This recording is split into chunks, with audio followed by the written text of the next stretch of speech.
जो राजनीतिक दलों ने जो विभिन्न बिंदु उठाए गए थे उसके बारे में बताना चाहूँगा कि सभी राजनीतिक दलों के प्रतिनिधियों ने ये हम लोगों को बताया कि कोविड प्रोटोकॉल का पालन करते हुए समय पर चुनाव होने चाहिए।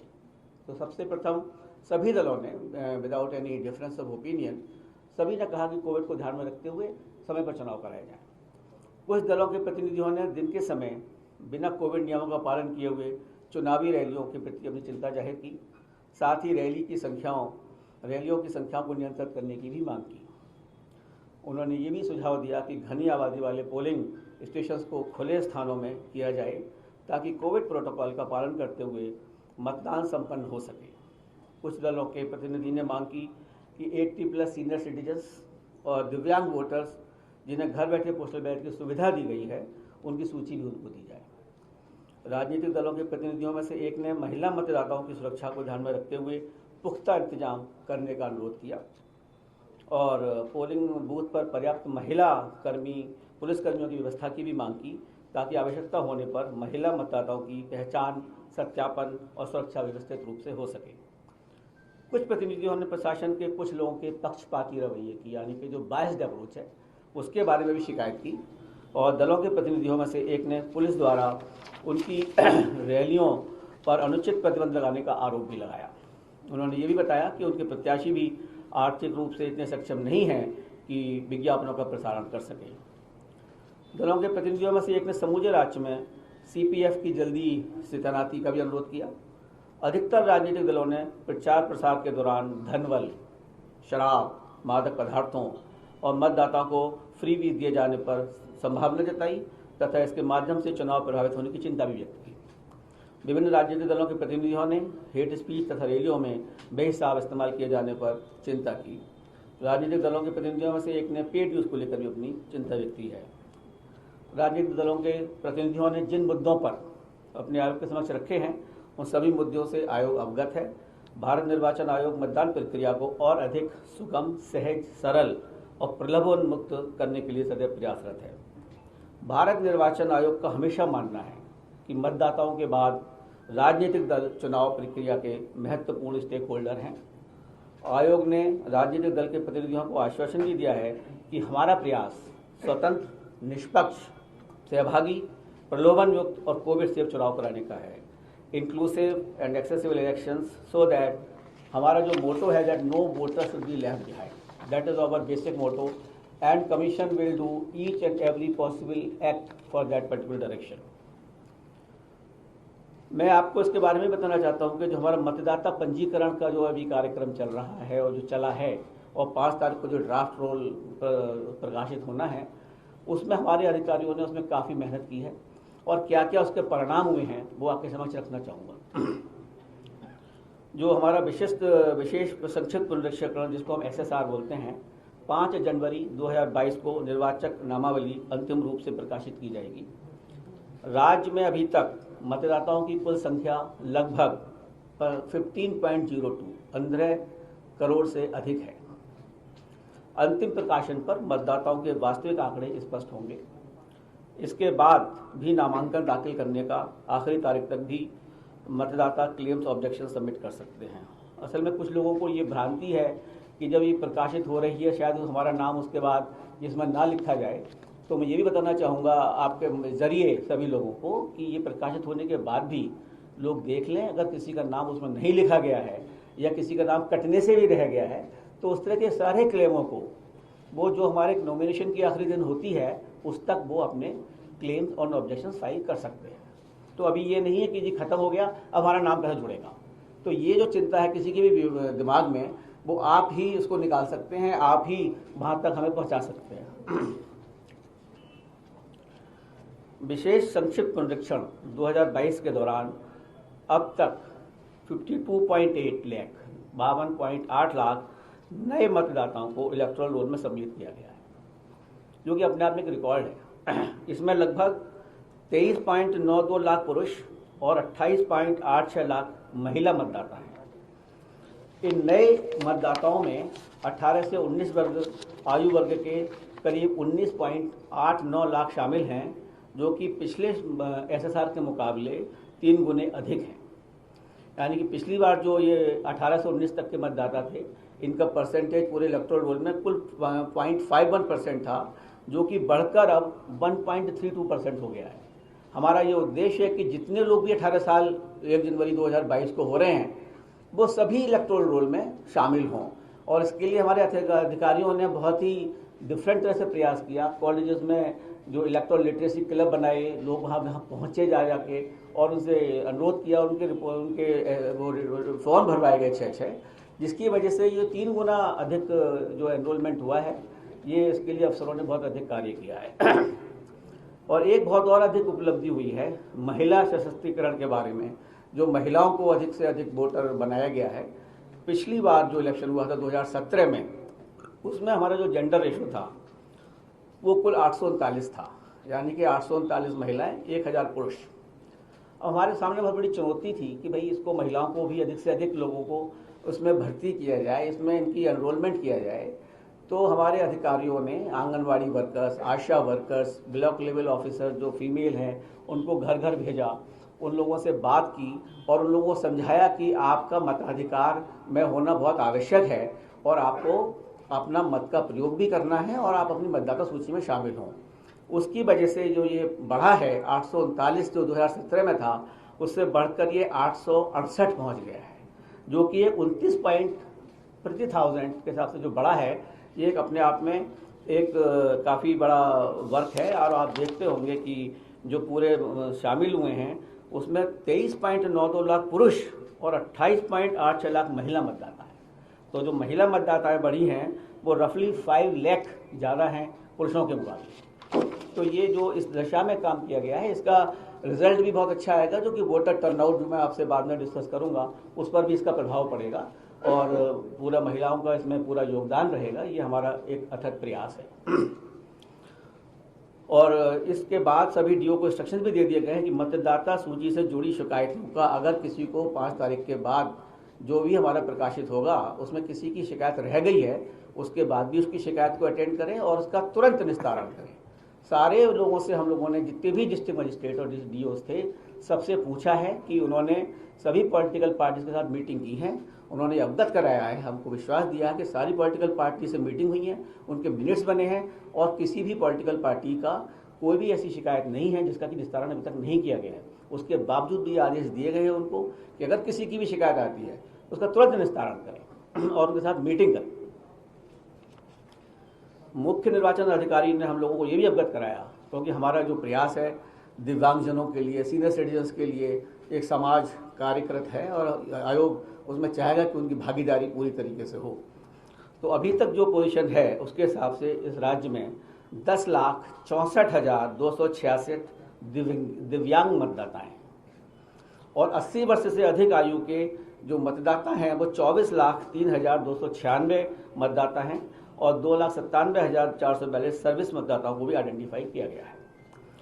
सभी मतदान पूरी तरीके से एक्सेसिबल होंगे, जहां पर हमारे दिव्यांगजनों को कोई परेशानी न हो, जहाँ हर तरह से सुविधा दी जाएगी जिससे कि वे सहजता से मतदान कर सकें। ये हमारा दायित्व है कि जो हमारे बुजुर्ग हैं और जो हमारे दिव्यांगजन हैं उनको हम मतदान के लिए प्रेरित करें और उनको अधिक से अधिक मतदान कराएं। हमारे इस प्रयास से अभी जो एक राज्य में इलेक्शन हुआ था, मैं आपको बताना चाहूँगा कि उसमें 90% जो दिव्यांगजन थे उन लोगों ने वोट दिया था। तो एक अपने आप में एक मिसाल है और हम चाहेंगे कि वो मिसाल हमारे इस राज्य में भी पूरी तरह से चले। और आपको जानकर खुशी होगी कि इस प्रदेश में पहली बार 80 वर्ष से अधिक आयु वर्ग के वरिष्ठ नागरिकों को, दिव्यांग मतदाताओं को और कोविड अफेक्टेड मतदाताओं को आयोग घर द्वारा घर पर ही बैठे हुए पोस्टल बैलेट की ऑप्शनल सुविधा प्रदान करेगा। मतलब कि आपकी इच्छा है, हम तो आपको चाहते हैं कि आप आए हमारे पोलिंग स्टेशंस पे, जो कि पूर्णतः आपके लिए सुरक्षित हैं। उसके बावजूद भी अगर कोई लोग नहीं आना चाहते, जैसे 80+ के आदमी हैं, अगर वो नहीं आना चाहते हैं तो ECI will go to their doorstep. ECI is at the doorstep of these senior citizens, of these divyang persons and these persons who are absolutely COVID affected. We will go to their home. लेकिन इसमें पूर्णतः पारदर्शिता बढ़ती जाएगी। कुछ political parties का थोड़ा सा कंसर्न था। मैं बताना चाहूँगा कि जो लोग भी इस तरह से अपने फॉर्म भरेंगे और जो इसमें आना चाहेंगे कि हम घर से ही वोट देना चाहते हैं, उनका नाम पॉलिटिकल पार्टीज़ को दिया जाएगा, जो हमारी टीम जाएगी उसकी वीडियोग्राफी होगी, टाइम बताया जाएगा। सो और ये भी मेंटेन किया जाएगा सीक्रेसी डिस्टर्ब ना हो, because ultimately it has to be secret ballot. So secrecy maintain रहे, लेकिन साथ में पारदर्शिता हो और निष्पक्षता हो। ये एक बहुत बड़ी चीज़ है और चुनौती है जिसको कि हम लोग पूरा करेंगे, और सभी लोगों को उसमें हम लोगों का सहयोग देना चाहिए कि अगर हम उनके घर पर जा रहे हैं, पहली बार इस तरह की सुविधा दी जा रही है। हालांकि बहुत से लोगों ने इसको नहीं लिया और उन्होंने कहा चूँकि ये तो एक पर्व है और हम लोग जाना चाहेंगे बूथ पर। तो जो हम लोगों ने बिहार में इस तरह से सबसे पहले शुरू किया था, तो वहाँ पे कुल 3% लोगों ने कहा कि हम आपको घर बैठे बैठे हम इलेक्शन करेंगे, बाकी लोग तो सब बूथ पर ही आए थे। तो इस तरह से यहाँ पर भी हम जो चाहेंगे जो लोग फॉर्म भरेंगे उसकी विधिवत सूचना दी जाएगी पॉलिटिकल पार्टीज़ को, और उनको पूरी तरीके से, जो मेरा एक सुझाव है हमेशा कि DCI is at your ECI is at your door step. तो ये इसके द्वारा हम चाहेंगे कि मतदान इसी तरीके से हो और उन लोगों को हम मतदान में भागीदारी बना सकें। अब मैं आपको मतदान केंद्र और मतदाताओं की सुविधा के बारे में बताना चाहूँगा। कोविड को ध्यान में रखते हुए पहले जो हमारे बूथ थे वो 1500 लोगों के ऊपर एक बूथ बनाया जाता था। हमने इसको घटाकर 1250 कर दिया है, और इसलिए ऑन एन एवरेज 860 लोग एक बूथ के ऊपर बनाए गए हैं। इससे हमारी जो पोलिंग बूथ की संख्या है वो 11,000 बढ़ चुकी है ऑलरेडी। तो इसके कंसिक्वेंस में जितना स्टाफ वगैरह लगाना होता है वो भी बढ़ गया है, जिनके लिए ज़्यादा लोग लगाए जाएंगे।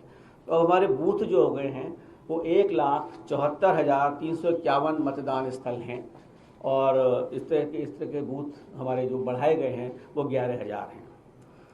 सभी DOs को हम लोगों ने निर्देश दिए हैं कि जहाँ पर भी पोलिंग स्टेशंस किसी भी लोकेशंस पे अगर 5 पोलिंग बूथ हैं तो वो खुद जाकर उसकी समीक्षा करें, खुद जाकर देखें कि वहाँ पर पूरी तरीके से सब भीड़ को मैनेज करने की व्यवस्था है या नहीं है, एग्जिट और एंट्री पॉइंट प्रॉपर है या नहीं है, बैठने की व्यवस्था प्रॉपर है या नहीं है। तो इस तरह से वो स्वयं खुद जाकर देखें। कहीं कहीं जहाँ पर हैं 10-10 पोलिंग स्टेशंस भी हैं एक पर्टिकुलर लोकेशंस पे, जहाँ बहुत बड़े बड़े ग्राउंड्स हैं, बहुत बड़े बड़े कॉलेजेस हैं, but we have seen these officers will go themselves, verify that proper arrangements are made. और ये हमारा चुनाव आयोग बिल्कुल इसके लिए प्रयासरत है कि सभी पोलिंग बूथ्स पर assured minimum facilities will be provided, meaning thereby that सभी पोलिंग बूथ्स पर पानी की व्यवस्था, शौचालय की व्यवस्था, बैठने की व्यवस्था, बिजली आपके लिए और दिव्यांगजनों के लिए एक जेंटल रैंप की व्यवस्था, हर जगह जो हमारे पोलिंग बूथ होंगे रैंप की व्यवस्था की जाएगी, जिससे कि व्हील चेयर की व्यवस्था की जाएगी और वॉलंटियर्स की व्यवस्था की जाएगी, और उनको पिक एंड ड्रॉप की फैसिलिटी भी फ्री में दी जाएगी। जो भी आना चाहते हैं वो अपनी PWD ऐप है उस पर भरें या वैसे भी हमें सूचित करें, और हमारा कमीशन उसके लिए खुद सारी व्यवस्थाओं की अरेंजमेंट करेगा, और दिव्यांगजन जिससे कि अपना वोट सुचारू रूप से कर सके। राज्य में 4030 मॉडल मतदान केंद्र बनाए जाएंगे, मतलब प्रत्येक असेंबली कंस्टिट्यूएंसी में लगभग 10 आइडियल पोलिंग बूथ होंगे, जिसमें कि बहुत अच्छी तरीके से जो भी स्पेस और जो भी होगा उसको दिखाया भी जाएगा, उसको करा जाएगा, so that everybody should see that what is the model this thing. और वुमेन पार्टिसिपेशन के लिए हम चाहते हैं कि महिला सशक्तिकरण पर, जैसे पहले बताया मैंने आपको, एक प्रॉपर अफेक्ट आना चाहिए, उनको इस भागीदारी में एक फीलिंग आनी चाहिए कि स्ट्रेंथ इज सेम। इस प्रदेश में कम से कम 800 all women manage polling station बनाए जाएंगे। 403 हमारी कंस्टिट्यूएंसीज हैं, लेकिन हम चाहते हैं कि कम से कम 800 ऐसे पोलिंग स्टेशन होंगे जिसमें पूरे कर्मचारी महिलाएं होंगी और सुरक्षा कर्मचारी भी महिलाएं होंगी। आपने शायद नीचे आने से पहले कुछ स्वीप की जो एक्टिविटीज़ नीचे हो रही थी वो शायद नीचे देखी होंगी आप लोगों ने, कि किस तरह से हम लोगों ने प्रयास किया है लोगों को बताने का कि महिला बूथ किस तरह से बनते हैं और दिव्यांगों को हम किस तरह से इसको मैनेज करेंगे। उस तरह की चीज़ें शायद आप लोगों ने देखी होंगी, और उसको जिन्होंने नहीं देखी हो वो देखें कि हमने नीचे एग्जीबिशन जो लगाई हुई है थोड़ी सी, उसको आप देखें, जिससे कि इसका प्रचार प्रसार आपके माध्यम से मैक्सिमम हो पाएगा। हम सब तक नहीं पहुंच सकते, लेकिन आपके द्वारा हम 15 करोड़ मतदाताओं तक जरूर पहुंच सकते हैं, ये मेरा पूर्ण विश्वास है। कुछ लोगों ने ये शंका व्यक्त की थी जब हम लोगों ने पूछा कि भाई ये पोलिंग परसेंटेज वगैरह क्यों कम है, तो कुछ ने कहा कि शायद कुछ मतदाताओं ने कि हम पे एपिक कार्ड कहीं खो गया है शायद, इसलिए हम वोट डालने नहीं गए। मैं बताना चाहूँगा कि एपिक कार्ड के अलावा 11 ऐसे दस्तावेज और हैं जिनके प्रूफ के द्वारा उनकी पहचान की जाएगी, और अगर उनके पास मतदाता एपिक कार्ड नहीं भी है तो उनके जरिए वो जा सकते हैं वहाँ पे और उनको वोट डालने का अधिकार पूर्ण दे दिया जाएगा। जैसे पैन कार्ड है, पोस्ट ऑफिस द्वारा जारी पासबुक है, मनरेगा कार्ड है, और आपका आधार कार्ड है।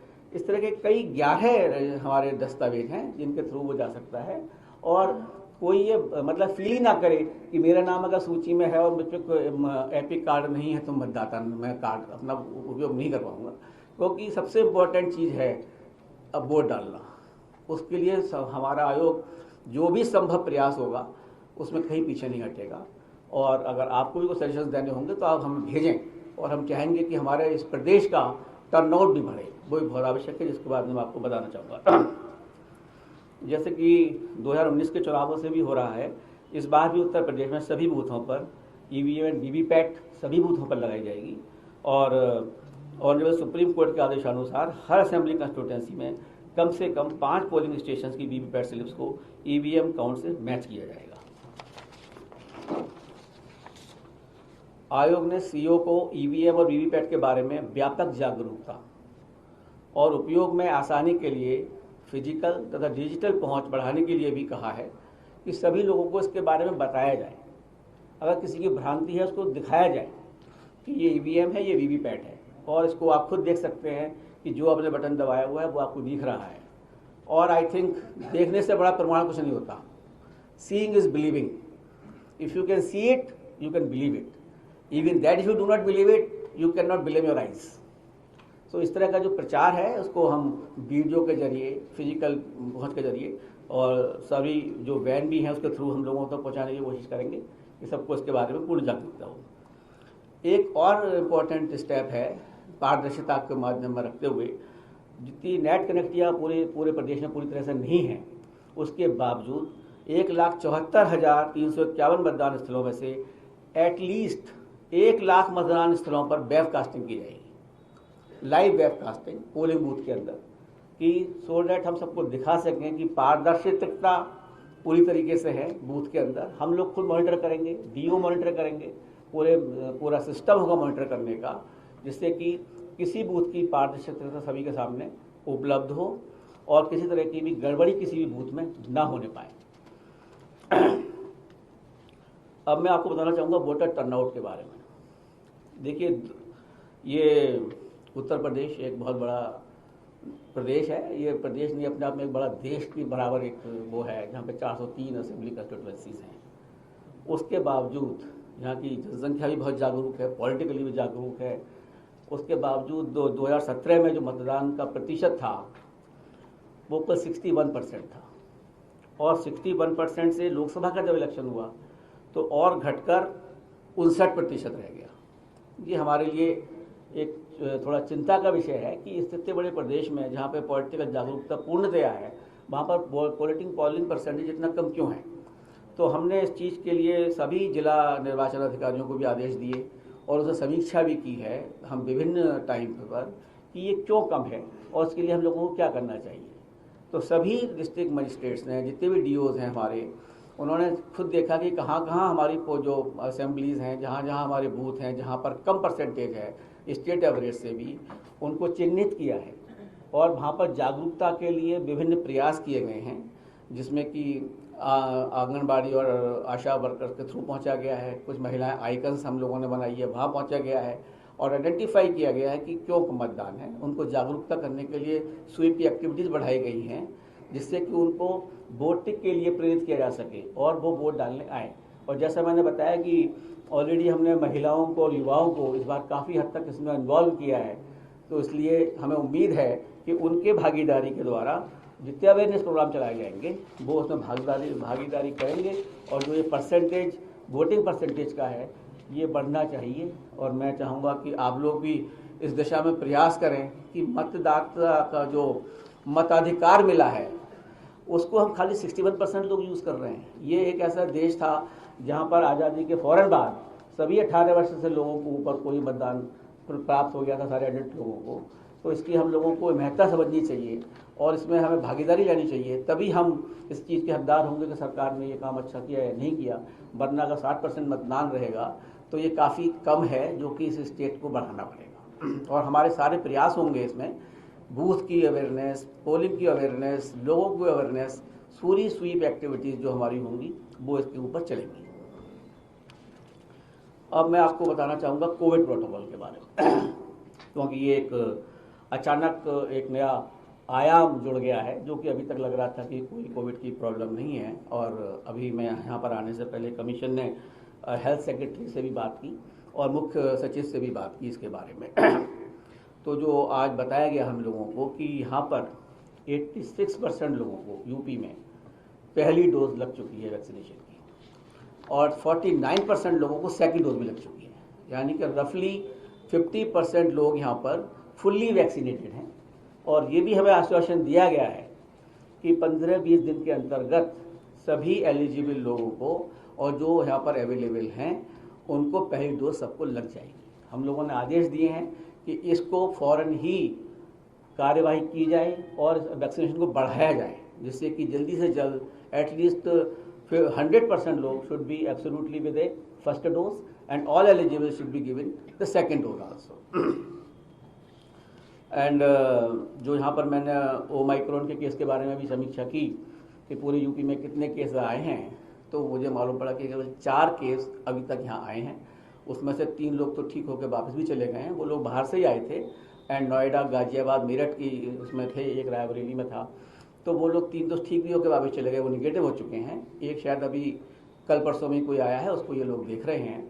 तो एज सच यहाँ प्रदेश के अंदर माइक्रोन का कोई ओमाइक्रोन का ज़्यादा इफेक्ट अभी तक नहीं है।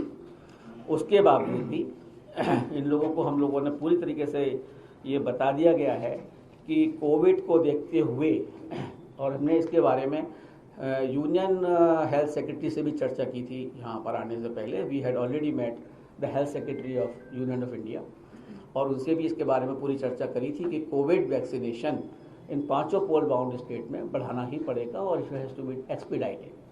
Simultaneously, we have also directed them that all polling officials who will be on the duty will be absolutely fully vaccinated.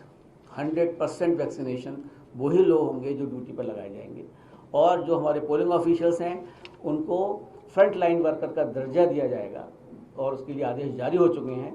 और जो भी एलिजिबल होंगे उनको बूस्टर डोज का भी प्रावधान किया गया है और वो उनको प्रायोरिटी पर दी जाएगी।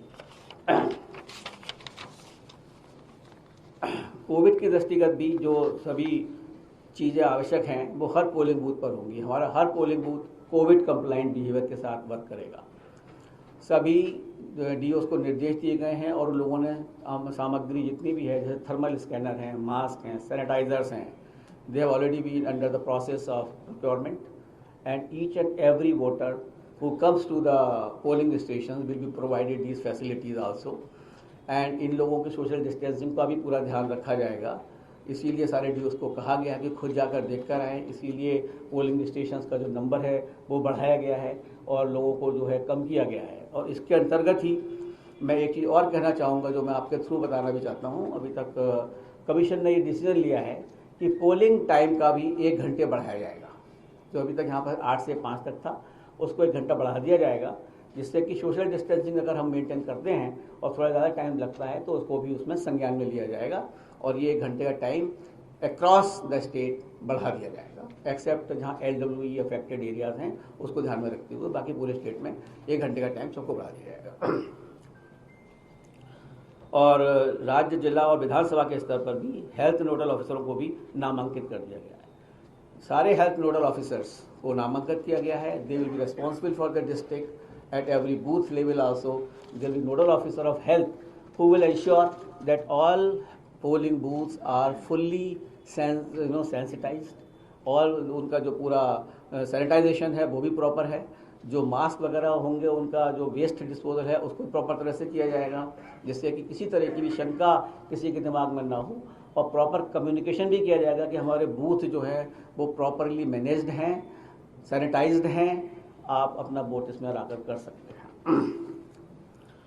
कानून और व्यवस्था प्रबंधन के लिए डीजी पुलिस और होम सेक्रेटरी से डिटेल्ड वार्ता हुई है और सारे एसपीज, डीआईजीज एंड पुलिस कमिश्नर से इसके बारे में पूरी चर्चा हुई है कल की मीटिंग में। एंड उनको जो भी कंसर्न्स थे पॉलिटिकल पार्टीज के कि भाई you can not be biased, that message has gone very deep to the persons. They will have to be with a uniform pattern of behavior to all parties. They cannot be biased for as far as the elections are concerned, so that every political party will have to be given a level playing field. Nobody can favor the one party at the cost of any other party. और इसके अंतर्गत जो हमारे commission के आदेश होते हैं कि जो भी अधिकारी 3 साल से ऊपर किसी भी इलेक्शन प्रोसेस में जो लोग लगे हुए हैं और वो 3 साल से अधिक किसी जगह पोस्टेड हैं, उनका ट्रांसफ़र किया जाएगा और उस तरह का सर्टिफिकेट चीफ सेक्रेटरी और डीजी पुलिस दोनों आयोग को 31 तारीख के दिसंबर के बाद भेजेंगे।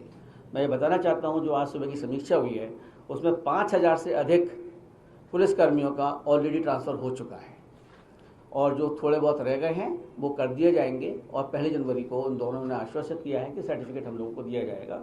इसमें 3440 sub inspector, 1440 SHO, 14 IPS officers and 39 PPS officers have already been transferred who were there for last 3 years, so that there cannot be any effect of being there for more than a 3 years period, and this particular direction will have to be fulfilled, and they have assured us that the certificates will be given on the 1st of January itself. आयोग ने सभी under this कानून व्यवस्था के प्रबंधन में vulnerable तथा sensitive constituency को, क्रिटिकल कंस्टिट्यूएंसी को ऑब्जेक्टिव क्राइटेरिया पर निर्धारित करने के निर्देश दिए हैं जिससे कि किसी तरह की भी सब्जेक्टिविटी ना आने पाए और जो रियली वल्नरेबल हेलमेट्स हैं वहाँ के लोगों को कम से कम किसी तरह से कोई वोट डालने को रोक ना पाए और पूरा उनका कॉन्फिडेंस बिल्डिंग मेजर्स किए जाएंगे जिससे किसी तरह की उनको अव्यवस्था ना हो, हर आदमी सुचारू रूप से वोट डाल सके। और जहाँ क्रिटिकल हमारे पोलिंग स्टेशंस के और आसपास के एरियाज हैं उनको भी पूरी निगरानी रखी जाएगी और उसको कंप्लीटली पुलिस देखेगी कि किस तरह की भी अराजकता ना फैल पाए।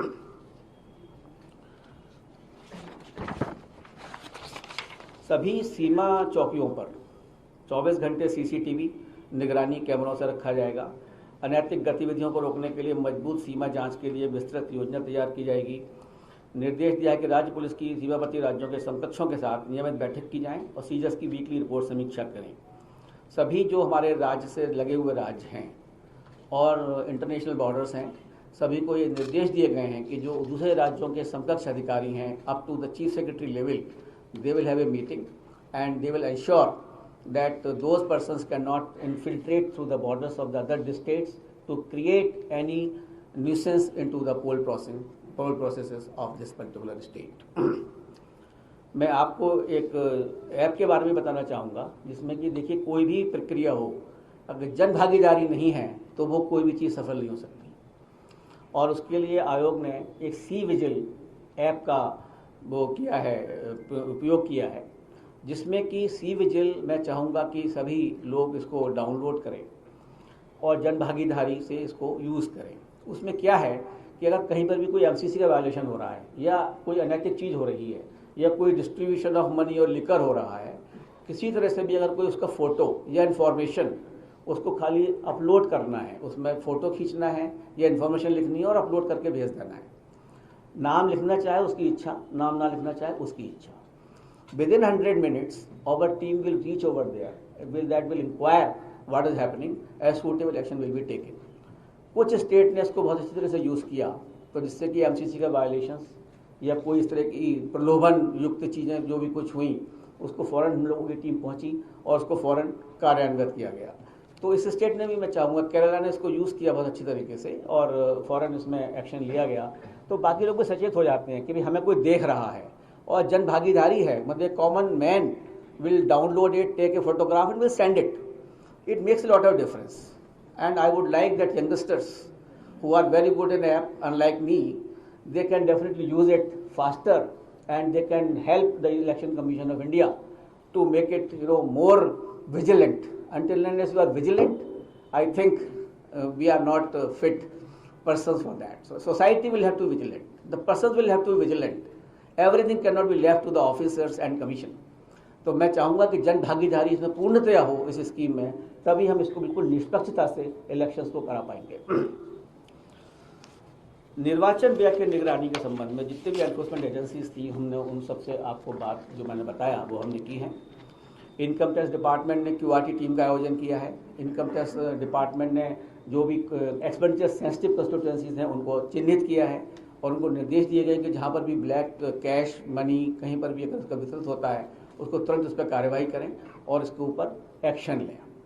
सिमिलरली एक्साइज डिपार्टमेंट को क्या कहा गया है, excise commissioner including the ADG excise and the police department, कि किसी तरह का भी जो ये लिकर का डिस्ट्रीब्यूशन है ड्यूरिंग इलेक्शंस वो ना हो पाए और अधिक से अधिक उसमें कार्यशीलता बढ़ती जाए, एफिशिएंसी बढ़ाई जाए, सो दैट इस तरह का कोई भी हमें परिणाम ना दिखाई देने को पड़े कि इंड्यूसमेंट के नाम पे शराब बांटी जा रही है। और अगर ऐसी हो रहा है तो हमें सी विजिल पे इंटीमेट भी करें। सब लोग जागरूक होंगे। सी विजिल जब तक यूज़ नहीं होगा ना, ये अधिकारी भी जागरूक नहीं होते। जैसे ये शुरू होगी कहानी कि सी विजिल पे इन्फॉर्मेशन आ रही है, everybody will be absolutely aware that what is to be done. इसी तरीके से ड्रग्स के लिए नारकोटिक्स कंट्रोल ब्यूरो को कहा गया है कि उसको ढंग से व्यवस्थित करें और एश्योर करें कि चाहे वो बॉर्डर की सीमा से हो चाहे स्टेट की सीमा से हो, वो यहाँ ना आ पाए।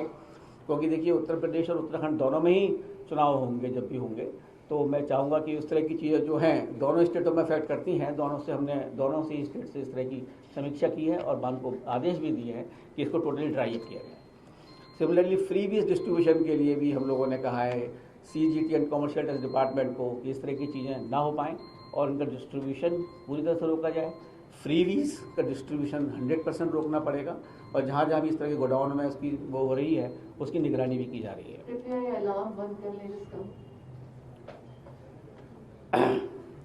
आयोग ने ये भी कहा है कि कोई भी एनफोर्समेंट एजेंसी एक सीरो में काम ना करे, मतलब अपने वातावरण में काम ना करे। सारी एजेंसियाँ कोऑर्डिनेटेड एफर्ट्स करें कि अगर एक इनकम टैक्स ने पकड़ा है और वो ड्रग्स से संबंधित है तो एनसीबी भी कार्य करे, दारू से संबंधित है तो एक्साइज डिपार्टमेंट भी काम करे। सभी एनफोर्समेंट एजेंसियों को साथ में काम करना होगा।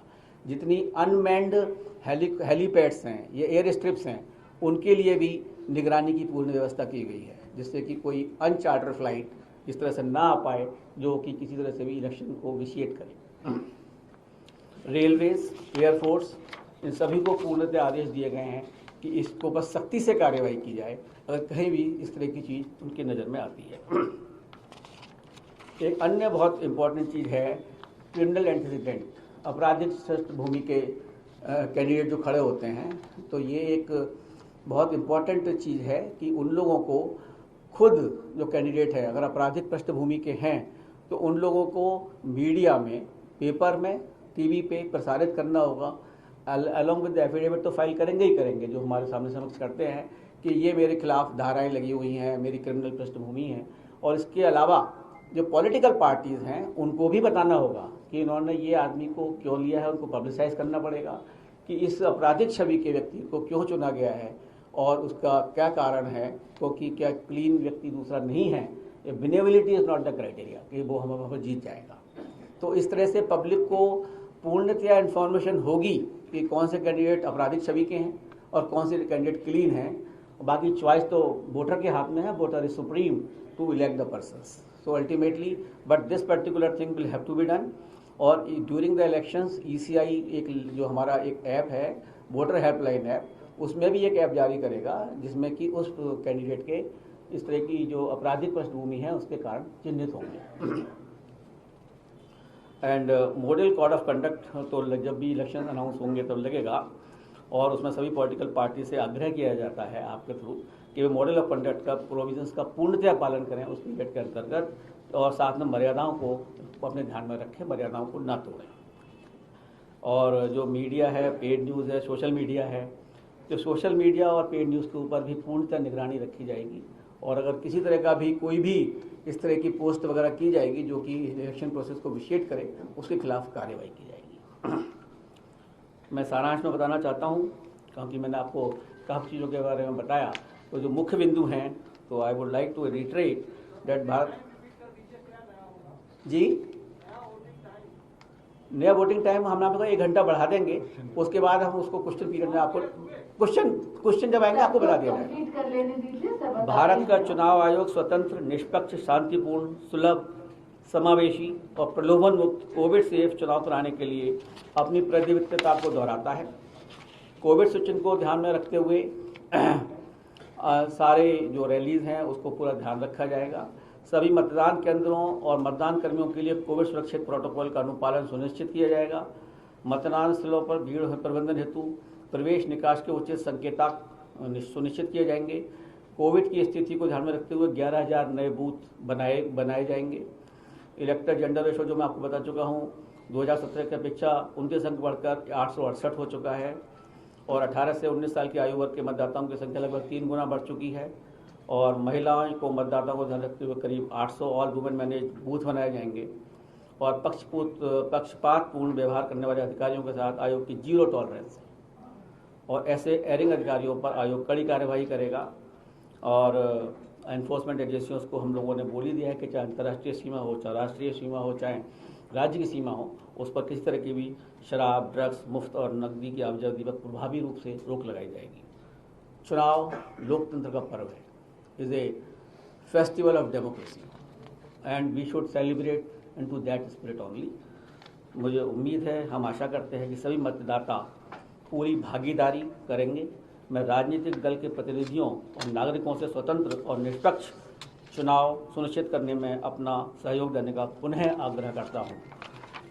आयोग हमेशा मीडिया का चुनावी प्रक्रिया में अपना सहयोगी और पार्टनर और महत्वपूर्ण पार्टनर मानता है और आपके द्वारा ही सारे के सारे संदेश जनता तक पहुंचते हैं। मैं आगामी चुनाव में भी आपसे सहयोग की अपेक्षा करता हूं और कामना करता हूं। मैं दोहराना चाहूँगा कि मीडिया संगठनों को भी हितधारकों के बीच चुनावी प्रक्रिया के बारे में जानकारी और जागरूकता फैलाने की मदद करनी चाहिए और एक सूचित और नैतिक तरीके से अपने वोट डालने में कर्तव्य और जिम्मेदारी की भावना पैदा करनी चाहिए। मैं आप लोगों को पुनः धन्यवाद देता हूं और मैं चाहूँगा कि आपके थ्रू हमारा एक इलेक्शन प्रोसेस बहुत ही अच्छा बन सके। तो शेफाली जी कोऑर्डिनेट करेंगे। से बात करें जरा, एक करके लेना शुरू करते हैं। सर, मैं हिंदुस्तान अखबार से जी संतोष पाटिल मेरे 2 सवाल।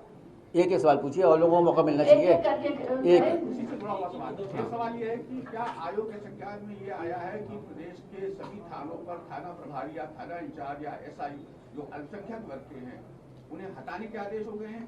दूसरा, नौकरशाही पर यह आरोप लग रहा है कुछ खास अफसरों पर कि वो एक सत्तारूढ़ दल का खास तौर पर ध्यान रख रहे हैं और उनके लिए ही काम कर रहे हैं।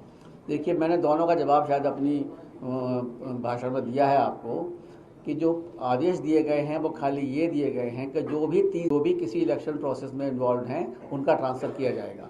इसमें कोई अल्पसंख्यक या कोई इस तरह की कोई चीज़ नहीं है और उसके अंतर्गत 5,000 लोगों का ट्रांसफ़र हो चुका है लगभग, जो मैंने आपको आंकड़े दिए थे, लेकिन उनका ही हुआ है जो 3 साल से लगातार एक कार्यरत एक पोस्ट पर हैं। इस तरह का कोई और निष्पक्ष और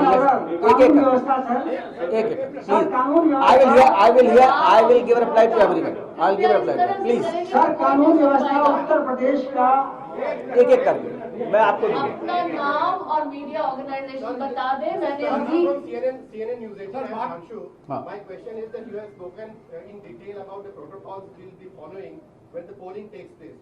Is there any protocol for how the campaigning will take place? Is the election commission thinking about banning or streamlining the big political rallies which are happening and they can add as a super spreader? Secretary, with her health secretary, the CS and all DOs only, and whenever the elections will be announced, this point will be definitely considered how the big rallies are to be managed or whether digital communication will have to be increased. But इसके बारे में पूर्णतया एक हमारे दिशा निर्देश जारी होंगे। जब भी इलेक्शन अनाउंस होगा उसमें पूरी तरह से दिशा निर्देश जारी होंगे और SDM और इनका पूरी की एक जो सिचुएशन है वो डायनेमिक सिचुएशन है। आज 3 है, कल 4 है, कहीं खत्म है, कहीं नहीं है, उसको पूर्ण ध्यान रख के ही हम दिशा निर्देश जारी करेंगे। सर, चुनाव में कानून व्यवस्था सबसे बड़ा इश्यू होती है सर, और उत्तर प्रदेश की कानून व्यवस्था पर जो फीडबैक है वो बहुत अप्रिशिएट किया जाता है, राज्य में नहीं बल्कि राज्य के बाहर के राज्यों में भी। तो आपने कल समीक्षा की है, तो क्या आप हमको बताएंगे कि आपका उत्तर प्रदेश की कानून व्यवस्था पर चुनाव को दृष्टिगत रखते हुए क्या फीडबैक है? आपका नाम और ऑर्गेनाइजेशन? मेरा नाम दिनेश शर्मा है, मैं स्वतंत्र आवाज.com से हूँ। जी, कानून व्यवस्था की हम लोगों ने सभी एसपी और डीजी से समीक्षा की है और जहाँ जहाँ भी कोई कमी अगर नज़र आई है उसको उनको फौरन चिन्हित कर दिया गया है और ये सुनिश्चित किया जाएगा कि जब भी इलेक्शन अनाउंस होंगे इसकी कानून व्यवस्था पूर्णतः दुरुस्त है और दुरुस्त रहेगी। सर, मैं विशाल हूँ जी न्यूज से। क्या ये माना जाए कि चुनाव उत्तर प्रदेश में समय पर होंगे और क्या रैलियों पर रोक लगेगी या रैलियां चलती रहेंगी, क्या होगा? देखिए एक मैं आप हाँ क्योंकि हाईकोर्ट ने भी कहा है जी इसको थोड़ा आगे बढ़ाइए, जी केसेस बढ़ रहे हैं उत्तर प्रदेश में, तो क्या इलेक्शन कमीशन इस पर भी विचार करेगा कि चुनाव को आगे किया जाए? देखिए जो इलेक्शन कमीशन है, जो संविधान में जो भी हमारी दायित्व है उसको पूर्णतया निभाएगा और उसको निभाने में जो भी चीज़ें उसको कंसिडरेशन में लेनी होंगी, चाहे कोविड की संख्या बढ़ती हुई हो या बढ़ती हुई रैलियों को अरेंज करना होगा, वो हम लोग को पूरी तरह ध्यान रखेंगे और तभी हम चुनाव अनाउंस करेंगे और जब भी अनाउंस करेंगे आपको सबसे पहले बताएंगे। देखिए एक एक करके बोले, सभी का जवाब दूंगा, एक एक करके बोले। मेरे सवाल का जवाब नहीं आ पाया, वो बीच में उनका सवाल आप बता दीजिए। आप तो उत्तर प्रदेश में विधानसभा के चुनाव समय पर होंगे? देखिए ये जब भी चुनाव निश्चित किए जाएंगे सबसे पहले मीडिया को बताया जाएगा। हम चुनाव बिना मीडिया को बताए हुए अनाउंस ही नहीं करते हैं। इंडिया चैनल से आपने कहा हम रैलियों पर अगर कोई रिस्ट्रिक्शन लगाना होगा तो लगाएंगे, क्या हम ये मान लें कि तब तक ये रैलियां इसी तरह से चलती रहेंगी, उसके बाद जो परिस्थिति होगी उसकी रिस्पॉन्सिबिलिटी फिर किसकी होगी? देखिए जब भी चुनाव होता है, हमारा चुनाव आयोग का जब दायित्व शुरू होता है, जब हम एमसीसी लागू कर देते हैं, उससे पहले जो भी वर्क है वो स्टेट एडमिनिस्ट्रेशन का होता है और एसडीएमए के अंतर्गत जो भी उनकी कार्यवाही होगी वो लोग करेंगे। The moment we announce our elections, the moment MCC comes into play, we will definitely consider whatever you say and you will take into account. मैं जमाल खान जी मीडिया से हो चुका। सफाली जी आप मेन क्वेश्चन है वो अभी तक क्लियर नहीं हुआ। इलाहाबाद हाई कोर्ट के टिप्पणी के बाद में सरकार और चुनाव आयोग से कि चुनाव होने ना होने को लेकर के ये एक तरीके से सबसे इम्पोर्टेंट होती रही, कैसे कोरोना के केसेस बढ़ते रहे, उत्तर प्रदेश में पंचायत चुनाव होते रहे, केसेस बढ़ते रहे, तो आप लोगों ने इस बैठक इस 3 दिवसीय दौरे के अंदर किया क्या सर इस होने ना होने को लेकर? देखिए जो भी चुनाव आपके पंचायत के हुए उससे हमारा कोई वास्ता नहीं है, लेकिन इस चुनाव में हम डेफिनेटली जो भी चीजें हैं, जो भी बिंदुएं हैं, उसका पूरी तरह समीक्षा करने के बाद ही क्लैरिटी क्या, बाकी चीजें तो आपको क्लैरिटी जैसे भी हम अनाउंस करेंगे आपको सारी क्लैरिटी दी जाएगी। इसका मतलब इलाहाबाद हाई कोर्ट जिस तरह का अपील का कोई मतलब उसका भी संज्ञान लिया जाएगा। बस संज्ञान लेंगे सर। शर्मा हूँ आज तक से पर्टिकुलर ऑफिसर्स के खिलाफ जो पॉलिटिकल पार्टीज ने शिकायत की है उनको लेकर के क्या निर्णय लिया गया है? क्या कुछ ऑफिसर्स को लेकर क्या आरोप लगाया गया कि वो सीधे पुलिस को गवर्न करते हैं? देखिए जो मैंने आपको बताया कि जितने भी लोग थे वो ऑलरेडी जितने ट्रांसफर होने थे वो ट्रांसफर भी हो चुके और जो रह गए हैं उनका ट्रांसफर किया जाएगा, ठीक है, जो 3 साल से अधिक के हैं। और जो भी शिकायत किसी की दी गई है या दी जाएगी उस पर भी आयोग पूरी जांच करके निश्चित कार्यवाही करेगा। जिससे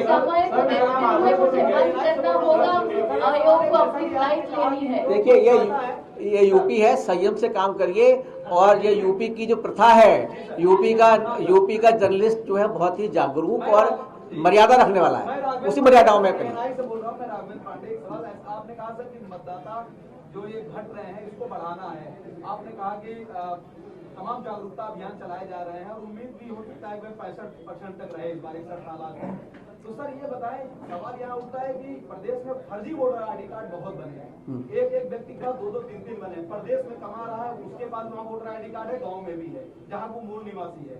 इसके लिए अभी एक बिल भी पास हुआ है पार्लियामेंट में कि आधार कार्ड से उसको जोड़ा जाए, लेकिन सर सवाल ये आधार कार्ड भी फर्जी बने हैं। आप कैसे चिन्हित करेंगे कि यहाँ का मूल निवासी कौन है, किसके पास आवास है, उसका वोटर आईडी ठीक है कि नहीं है? यहाँ पे बहुत अनियमितता है और ये जो परसेंटेज बढ़ता है हम लोग 100% कभी नहीं पा पाते, अक्सर 40% का गैप रहता है। उतने इंसान हैं भी कि नहीं है, क्योंकि वोटर फर्जी के बहुत आशंका है, फर्जी वोटर आईडी कार्ड बहुत ज्यादा बन गए। इसके लिए आप क्या कदम उठा रहे हैं? बहुत अच्छा आपने पूछा और आपने खुद देखा कि सरकार ने इस बार जो हमारा पोलिंग जो रिफॉर्म्स के बिल पड़े हुए थे 25 साल से ज़्यादा से पेंडिंग पड़े हुए थे और इस बार कमीशन के प्रयासों से वो बिल पास हो गया है। खाली आपने अभी एक आधार बिल की बात करी है, आधार से जोड़ने की बात करी है, आपने एक बहुत इंपॉर्टेंट जो बिल पास हुआ है, जो बहुत अच्छा एक्ट पास हुआ है, मैं उसके बारे में बताना चाहता हूँ। अच्छा है आपने इसको उठाया मुद्दे को कि अभी तक क्या हो रहा था, जो पहला मुद्दा जो पहला पास हुआ है 18 वर्ष जब आप 1 जनवरी में पूरा करते थे तब आपका मतदाता सूची में नाम जागृत हो जाता था। अगर 2 जनवरी को आपने किया है तो आई थिंक आपको 1 साल तक वेट करना पड़ता था, तब जाके अगले साल आपका मतदाता में नाम जुड़ता था। यानी कि 19 साल के बाद आप मतदाता के इफेक्टिव होते थे। जो आयोग लगातार प्रयास कर रहा था कि भाई इसको ना लगातार बेसिस पर लगाया जाए। अगर मैंने फरवरी में 18 साल पूरे कर लिए तो मुझे क्या प्रॉब्लम क्या है, 1 साल क्या वेट क्यों करूँ। तो जो ये महत्वपूर्ण बिल पास हुआ है उसमें 1 अप्रैल, 1 सितंबर, 1 जुलाई, 1 सितंबर में जो लोग भी 18 साल में 4 बार हम लोग इसकी समीक्षा करेंगे और वो अपना नाम जुड़वा पाएगा। इससे युवाओं को जितनी फायदा होगा उसका आप लोगों ने उल्लेख ही नहीं किया अभी तक। मैं चाहता हूं आप उसको उल्लेख करें कि young generation will get the advantage of getting enrolled as a voter 4 times in a year rather than 1 time. So this is very important. And second जो आपने कहा है,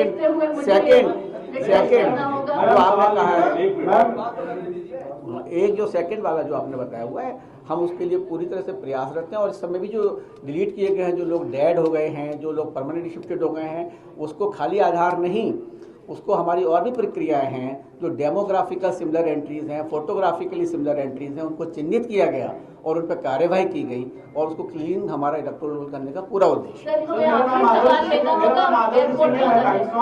मेरा सवाल ये है कि इसके पहले की चुनाव में देखा गया है कि डिजिटल रैलियों को भी आप लोगों ने प्रमोट किया है। क्या इस बार के विधानसभा चुनाव में डिजिटल रैली का कॉन्सेप्ट यूपी में भी आएगा? बिल्कुल आएगा, क्यों नहीं आएगा। सर मेरा एक सवाल है सर, मैं विवेक हूं सर रिपब्लिक से। एक सवाल है सर, कांग्रेस का एक प्रतिनिधिमंडल आपके पास आया था 2 दिन पहले मुलाकात करने। उनकी तरफ से ये कहना है कि वो अनधिकृत प्रतिनिधिमंडल था, उन्होंने वापस आपसे समय मांगा। इसको लेकर क्या हमने हमारे पास जो हमने इनवाइट किया था तो अधिकृत तरीके से जिनको भी अधिकृत किया गया था उन लोगों ने उन्होंने ही अथोराइज किया था। ये आपको कागज दिखा रहा हूँ, कागज देख लीजिएगा।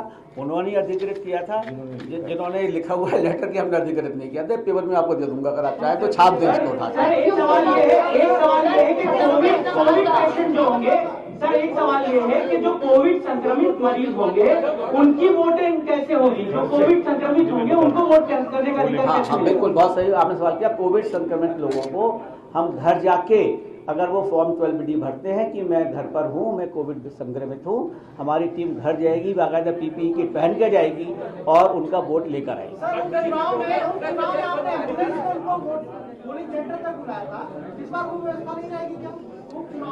नहीं बुलाया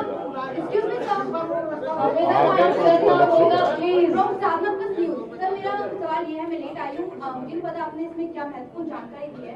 एक तरफ कोविड के केसेस इंक्रीज हो रहे हैं और दूसरी तरफ इलेक्शन है। तो बता चुका हूँ मैं बता चुका हूँ उसको, नथिंग विल बी रिपीटेड।